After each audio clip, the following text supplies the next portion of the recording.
बातें बना लेना बड़ा सरल है, पर अपनी ममता को, आसक्ति को समेट पाना बहुत बहुत कठिन है। कोई बिरला साधक ऐसा होता है जो अपने लक्ष्य की तरफ रखता है, भगवान सामने, सदगुरुदेव सामने, पर ये दुष्ट इंद्रियां और मन जगत को ही पाना चाहते हैं, जगत को ही भोगना चाहते हैं, जगत को ही देखना चाहते हैं। कैसी मलिनता! इसलिए भक्त्या युक्तः, बातें केवल कर लेना थोड़ी होता कि हमें भगवत प्राप्ति करनी। भगवत प्राप्ति करनी है तो इसके मूल में सारी बात आ गई कि अब मुझे और कुछ चाह नहीं रखनी, और कोई कामना की पूर्ति नहीं करनी, और किसी से अपनापन नहीं रखना, मुझे प्रभु चाहिए। ये सावधान हो जाइए, आप एकांत में भी भगवान के सामने हैं, आपको हमारे श्यामा श्याम देख रहे हैं। ऐसी भावना से हर समय सजग रहोगे तो पापाचरण बंद हो जाएंगे। जिनकी इच्छा एकमात्र भगवत प्राप्ति की है, यदि इच्छन्तो, उनको क्या करना होगा? ब्रह्मचर्यम चरंती, ब्रह्मचर्य का पालन करना होगा। प्रत्येक इंद्रियों का निर्विषय हो जाना वास्तविक ब्रह्मचर्य है। केवल जनेंद्रिय से ही ब्रह्मचर्य को नहीं लेते।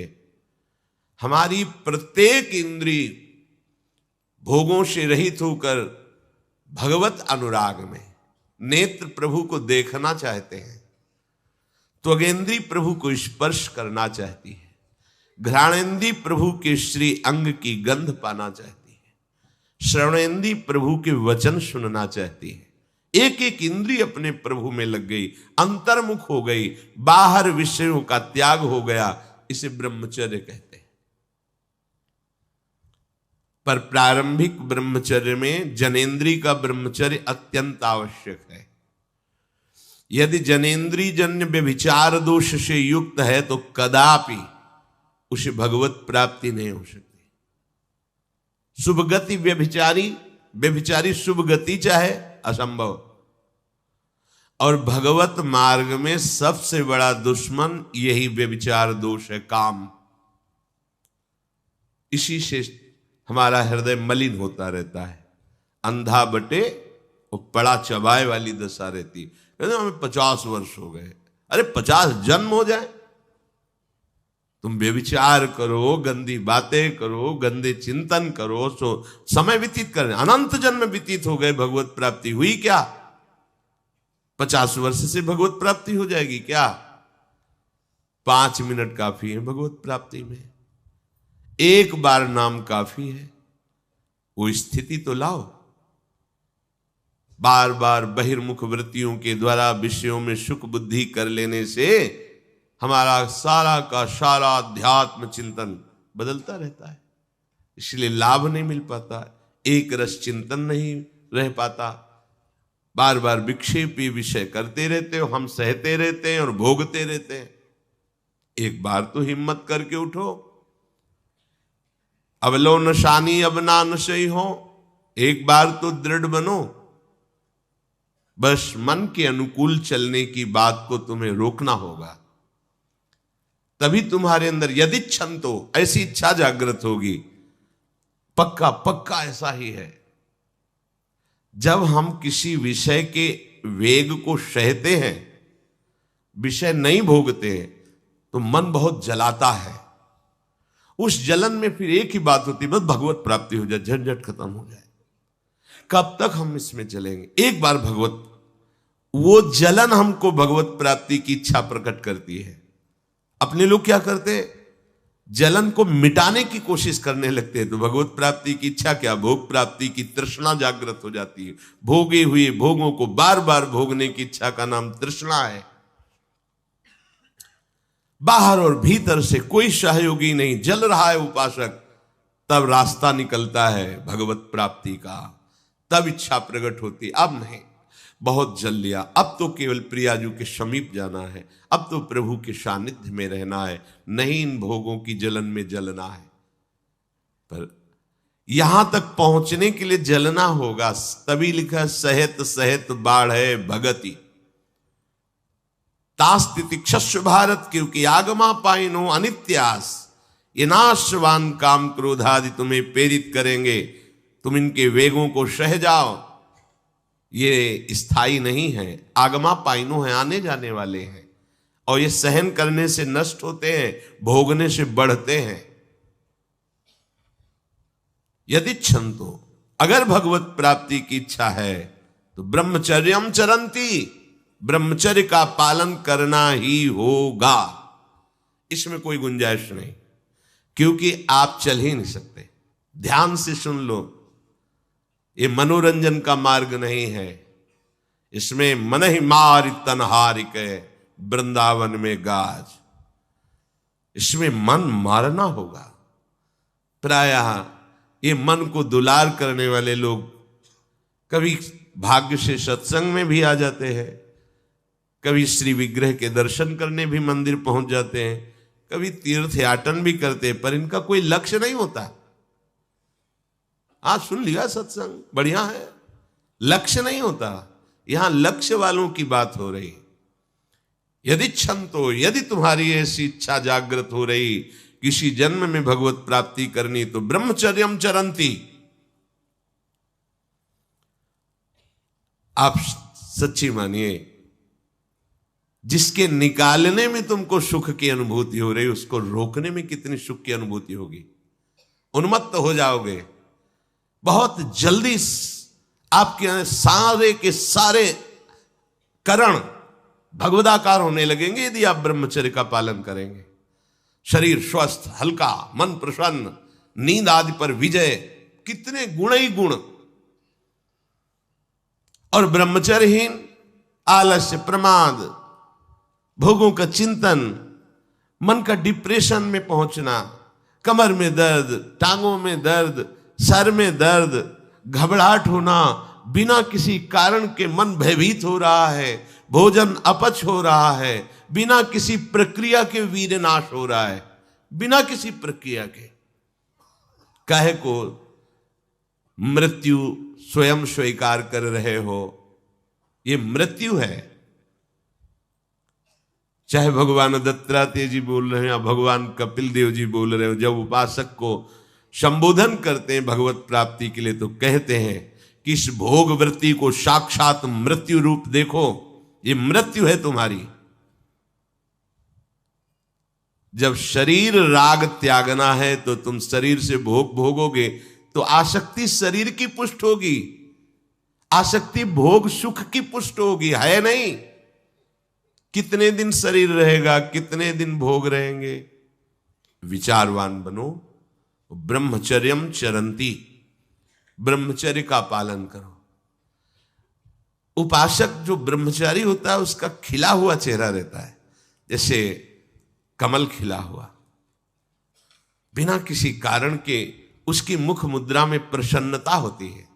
जो ब्रह्मचर्यहीन होता है बुझा हुआ चेहरा होता है, तेजहीन, बिना किसी कारण के वो शोकग्रस्त लगता है।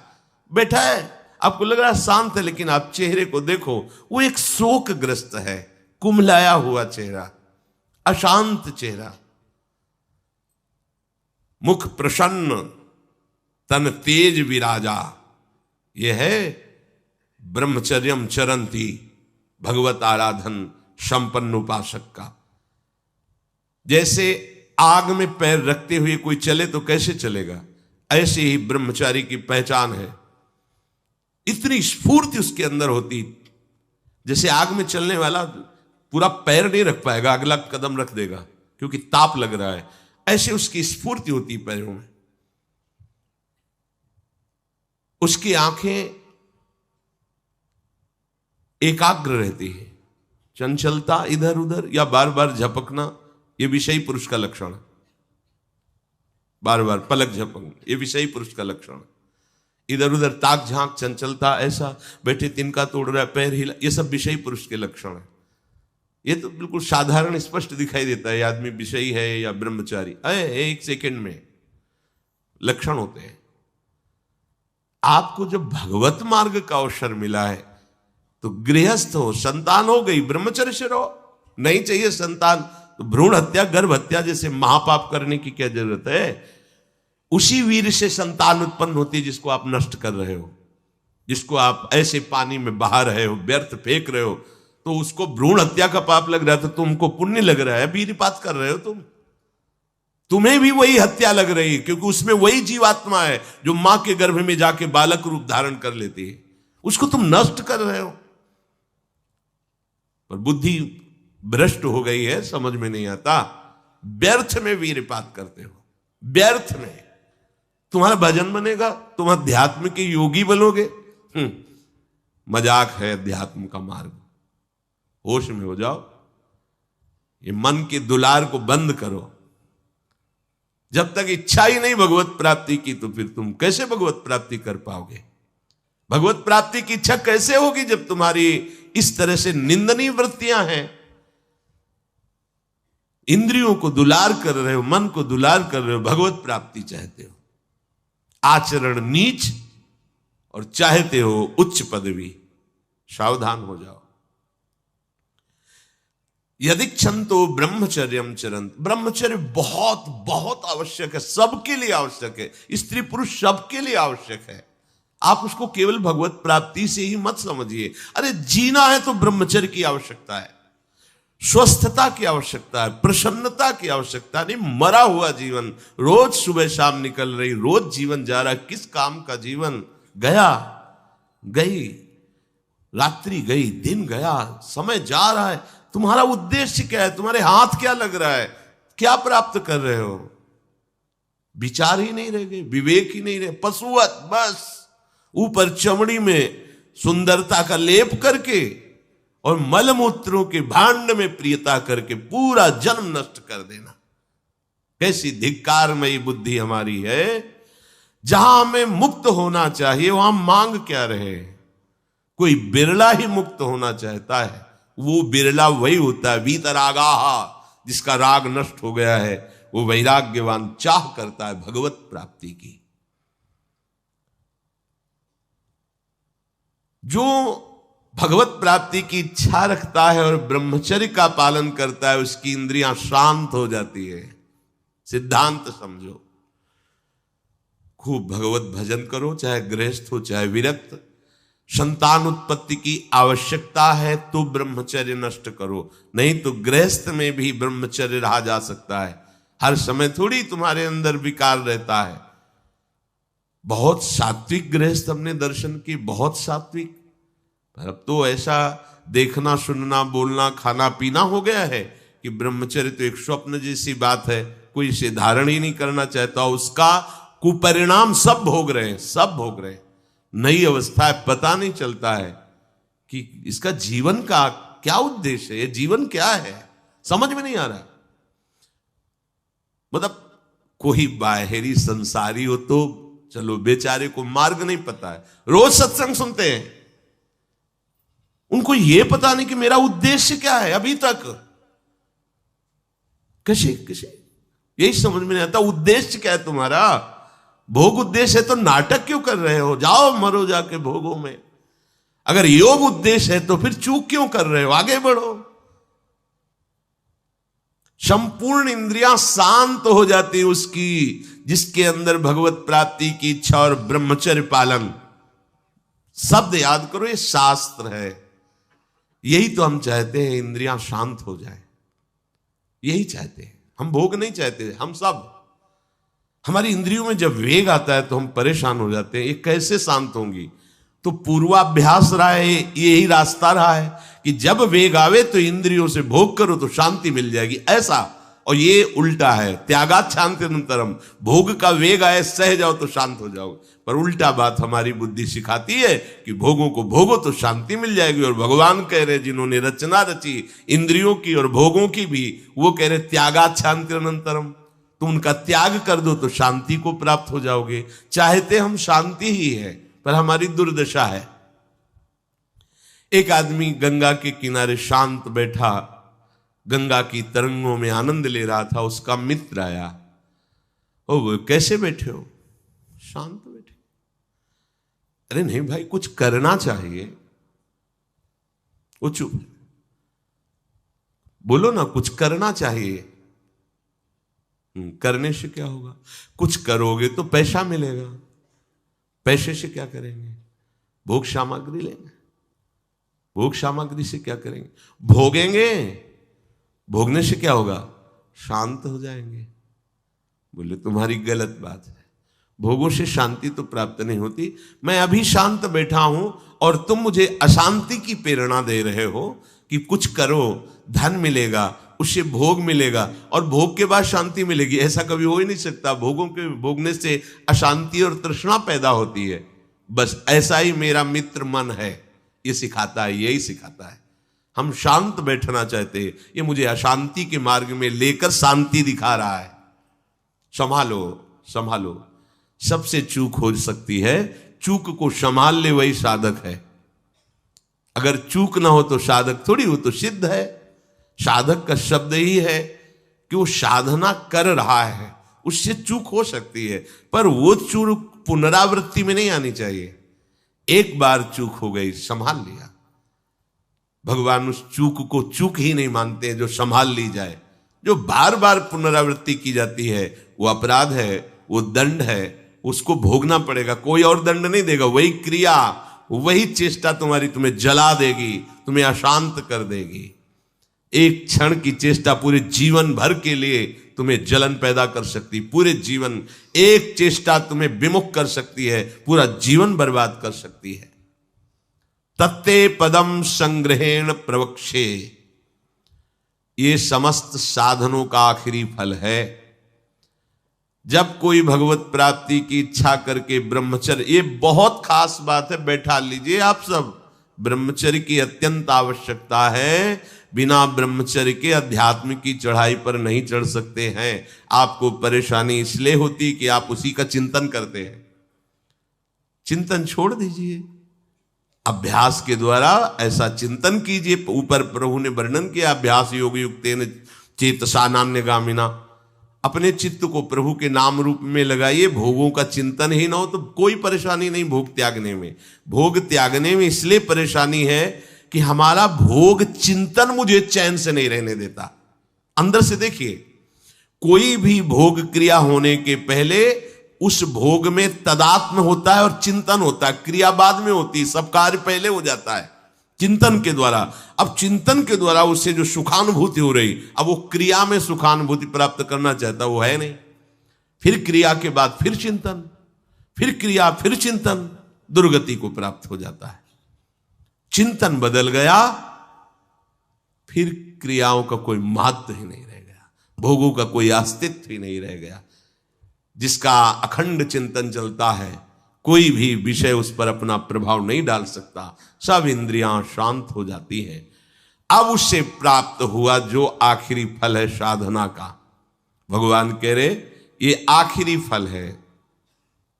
पदम संग्रहेण प्रवक्षये, वो उस परम पद में प्रवेश कर जाता है। परम पद में अच्छी तरह से उसका प्रवेश हो जाता है, अर्थात फिर कभी नहीं लौटता है। उसे परम पद कहते हैं। पापाचरण बंद होते ही हृदय प्रभु की तरफ भाग पड़ेगा। प्रभु की तरफ भागना क्या है? प्रतिक्षण उनका गाढ़ चिंतन। फिर किसी सुख की तुम्हें आकांक्षा नहीं करनी पड़ेगी। किसी सुख का तुम्हें अभाव नहीं लगेगा। ए परलोक सकल सुख पावत, मेरी सो भैया कृष्ण गुण संचु। तुम्हें मेरी शपथ है, तुम कृष्ण के गुणों का गायन करो, कृष्ण नाम रटो, कृष्ण रूप ध्यान करो। इसका फल होगा प्रियाजू के चरणों में प्रीति। जिसका गोरे चरणारविंद से संबंध है, यह परलोक किसी भी सुख की चाह ही नहीं रह जाती। प्रभु करुणा करके कह रहे हैं, वही आचार्य है। मेरी कसम, तुम कृष्ण के गुणों का संचय करो, तुम्हें इस लोक परलोक में सब सुख मिल जाएंगे, कोई अभिलाषा अधूरी नहीं रह जाएगी। पर भक्त्यायुक्त अन्य संबंध, अन्य महत्व बुद्धि, ये कलंक है हमारी भक्ति में, नहीं समझ रहे। चाहते हैं सुख, चेष्टाएं और चिंतन, दुखालयम अशाश्वतम। कैसे मिलेगा? चाहते हो अविनाशी पद और भोग दृष्टि रखते हो विनाशी की, प्रियता रखते हो विनाशी की, गाढ़ चिंतन करते हो विनाशी भोगों का, कैसे अविनाशी पद का अधिकार प्राप्त होगा? अरे तुम्हारा स्वरूप ही अविनाशी है, विस्मृत होकर भोगों में लगने से ही ये तुम्हारी दुर्दशा हुई है। भक्त्या युक्ता, अपने हृदय को भक्ति से युक्त करो। आराध्य देव के शिवा और कहीं चिंतन न जाए। अभ्यास योग युक्तेन चेतसा नान्यगामिना। स्पष्ट कह रहे हैं प्रभु, परमं पुरुषम दिव्यम याति पार्थान चिंतयेत्। निश्चित परम पुरुष दिव्य, उस परमात्मा की तुम्हें अनुभूति होगी, उसका साक्षात्कार हो जाएगा। यदक्षरम वेद विदो वदन्ति विशन्ति यद्यतयो वीतरागाः यदिच्छन्तो ब्रह्मचर्यं चरन्ति तत्ते पदम संग्रहेण प्रवक्ष्ये। प्रभु कह रहे हैं, वेद और वेद वेत्ता ब्रह्म ऋषि, जिसको अक्षर कहते हैं, वीतराग यति जिसको प्राप्त करते हैं, वीतराग जिनका राग खत्म हो चुका है, अर्थात सुदृढ़ वैराग्यवान, जिसकी प्राप्ति की इच्छा करते हुए जो ब्रह्मचर्य का पालन करते हैं, वो परम पद में तेरे लिए संक्षेप में वर्णन करता हूं। श्री भगवान कह रहे हैं, वेद विदः यदक्षरम वेद विदो वदन्ति। वेदों को जानने वाले ब्रह्म ऋषियों ने जिस अक्षर परमात्मा का, प्रभु का अक्षर जिसका कभी नाश नहीं होता, क्षर माने होता है नाश, अक्षर जिसका कभी नाश नहीं होता, जो सदा सदैव एक रूप रहता है, एक रस रहता है, अक्षरम ब्रह्म परमम विशन्ति यद्य तयो वीतरागाहा। ध्यान दीजिए, इस परमात्म तत्व को वही प्राप्त कर पाता है जिसका राग बीत गया है, खत्म हो गया है, वैराग्यवान। ज्यादा परिश्रम नहीं है वैराग्य में, विवेक नहीं होने के कारण हम वैराग्य नहीं धारण कर पाते।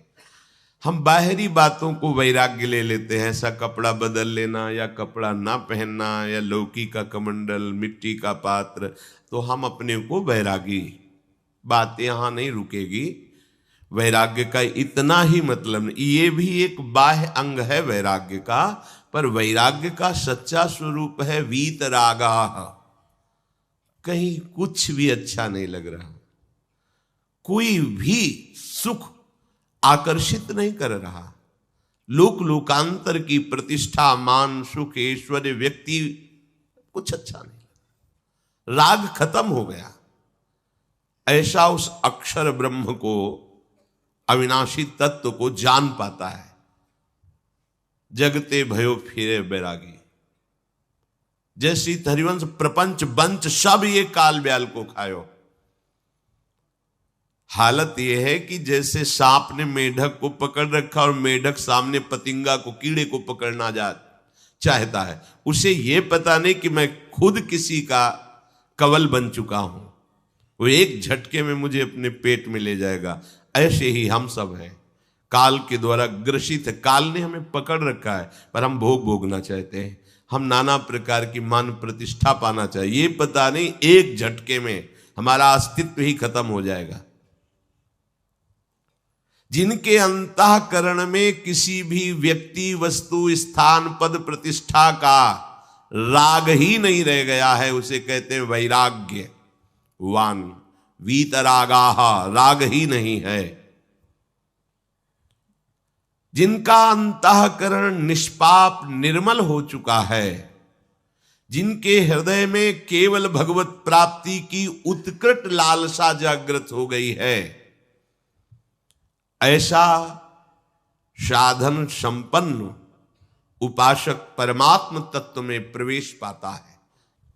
सर्वद्वाराणि संयम्य मनोहृदि निरुध्य च मूर्धन्याधायात्मनः प्राण मास्थितो योगधारणाम् ओमित्येकाक्षरं ब्रह्म व्याहरन् मामनुस्मरन् यह प्रयाति त्यजन देहम सयाति परमाम गतिम। श्री भगवान कह रहे, जब वो ब्रह्मचर्य से भगवत प्राप्ति की इच्छा करके चित्त से निरंतर मेरा चिंतन करता है तो इंद्रियां शांत हो जाती हैं। इंद्रियों के संपूर्ण द्वारों को रोक दिया। आंखें खुली हैं या बंद, केवल नाम दिखाई दे रहा है या मंत्र दिखाई दे रहा है, या मंत्र अधिष्ठात्र देवता श्यामा श्याम दिखाई दे रहे हैं। ये आंख बंद करके ध्यान लगाना कमजोरी है, क्योंकि अभी उसे बाहर कुछ और और अंदर कुछ और। इसलिए जब बाहर भीतर एक बात हो जाती है तो आंख खुली रहे तो भी नहीं दिखाई दे रहा और कुछ, वो आंख बंद रहे तो कोई समस्या नहीं। खुली और बंद ये केवल पलकों का भेद है। अंतर के चिंतन का चिंतनीय तत्व उसकी दृष्टि के सामने होता है। इंद्रियों के संपूर्ण द्वारों को रोक लिया, बड़ा कठिन है, देख लो, बहुत कठिन है। फिर मन को हृदय में निरुद्ध कर दिया। हृदय के सिवा मन जा ही नहीं, कोई वस्तु व्यक्ति स्थान का कोई चिंतन नहीं, मन अमना। प्राणों को सूक्ष्म करके मस्तक पर चढ़ा लिया, इसे योग धारणा कहते हैं। और फिर उस समय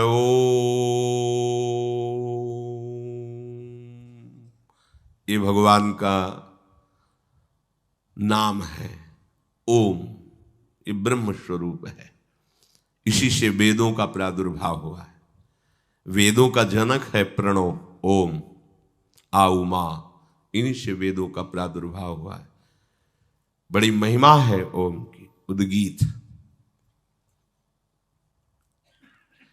एक अक्षर ब्रह्म का मानसिक चिंतन करते हुए माम अनुस्मर, मेरा स्मरण करते हुए वो जब शरीर छोड़ता है तो सीधे परम गति को प्राप्त होता है। आप घबरा जाएंगे नहीं? घबरा जाएंगे ना ये बात सुन के? समस्त इंद्रियों को रोककर, मन को हृदय में निरुद्ध करके, प्राणों को इतना सूक्ष्म कर लिया है कि ब्रह्मरंध में स्थापित कर दिया, और ओम उच्चारण करते ब्रह्मरंध फटा, परम गति को प्राप्त हुआ। ये है शुद्ध परम योगी की गति। इसलिए महाप्रभु हरिवंश चंद्र जो बिल्कुल सरल बात कह रहे हैं और उसके साथ साक्षी भी दे रहे हैं कि ये मैं ही नहीं कह रहा हूं, ये बड़े बड़े महापुरुष कह रहे हैं। आरती मदन गोपाल की कीजिए, देव ऋषि व्यास सुखदास सब कहत निज, क्यों न बिनु कष्ट, क्यों न बिनु कष्ट रस सिंधु को पीजिए। आरती मदन गोपाल की कीजिए, आरती मदन गोपाल की कीजिए। हरिवंश महाप्रभु कह बड़ा एक कष्ट का मार्ग है, चूक हो गई तो परम गति नहीं मिलेगी, लेकिन हम तुम्हें हंसते खेलते परम गति का मार्ग बता रहे हैं। हित सजनी जो परम कृपाल है, मदन गोपाल को अपने घर का ठाकुर मान लो। पद्मासन लगा के, प्राणों को सूक्ष्म करके, इंद्रियों को निर्विषय करके, मनोनिग्रह करके, प्रणव का चिंतन करते हुए, योग बल से प्राणों को मस्तक पर धारण करके, ब्रह्मरंध्र का भेदन करके परम गति को, वो परम गति बहुत हल्की होगी जो यहां मिलेगा। इस परम गति को प्राप्त महापुरुष भी महारानी जी के निकुंज में झांक भी नहीं सकते, नहीं झांक सकते। बहुत दुर्लभ रस है ये। क्या करो? बिल्कुल, क्यों न बिन कष्ट रस सिंधु को पीजिए। परम गति यही तो है लालजू महाराज, और कौन है? यही परम पद है। वो मेरे में प्रवेश पा जाता है, एकत्व भाव से भगवान में लीन हो गया। जैसे जल की तरंग समुद्र में लीन हो गई, ऐसे वो लीन हो गया। यहां का लीन होना अलग है।